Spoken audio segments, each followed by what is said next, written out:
જોગીદાસ ખુમાણ અને ભાવનગરના મહારાજા સર કૃષ્ણકુમાર સિંહજીની વાતો વાલા મિત્રો,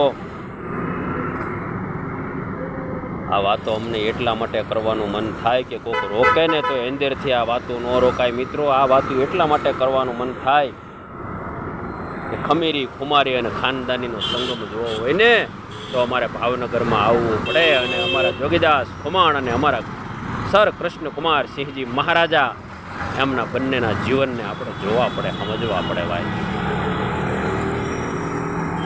ભાવનગરથી માતોશ્રી વેલડું જોડાવી અને દડવા માતાજીને દર્શન કરવા જાય છે. બંને રાજકુંવરો સાથે છે. કોઈ કે જોગીદાસ ખુમાણને મારતે ઘોડે ખબર આવે બાપુ આજ તો આંકડે મત છે. શું વાત છે કે માતાજી દડવે દર્શન કરવા જાય છે બંને રાજકુમારોને સાથે લઈને. ઓ બાપુ, ખરી તક છે આજ આપણે બારવટાની.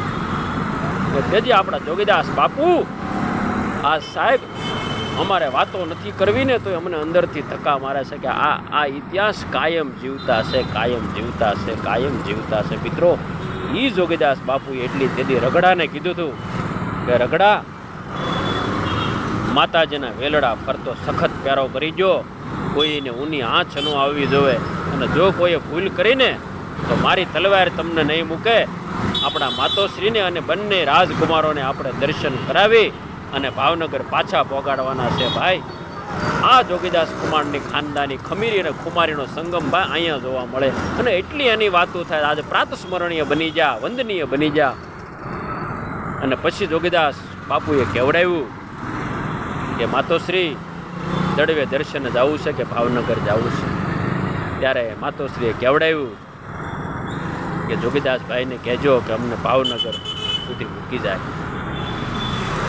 સાહેબ, જોગીદાસ બાપુનો આગળ ઘોડો અને ફરતો બંદોબસ્ત વેલડાની ફરતો. અને જેવી ભાવનગરની સરહદ આવીને તરત જોગીદાસ બાપુએ કીધું કે માતાજીને કહેજો કે છેલ્લા રામ રામ. અને તેથી માતાજીએ કેવડાવ્યું હતું કે જોગીદાસ ભાઈને કહો એનું બારવટો આજ આપણે પાર પડાવી દઈએ ભાવનગર જઈને. અને તેથી જોગીદાસ બાપુએ કીધું કે હું બેનને કાપડું ન દઈ શકું તો કાંઈ નહીં, પણ કાપડું લઈ ન શકું.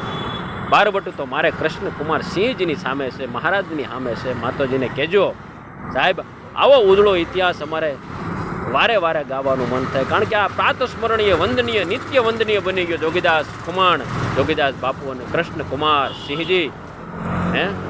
ભાવનગરના ધણી પણ દેવ જેવા હતા હો. અને આજે દેવતાઓની વાતો સડે અને શોકે થાય છે, દેવ જેવા મહાપુરુષો હો.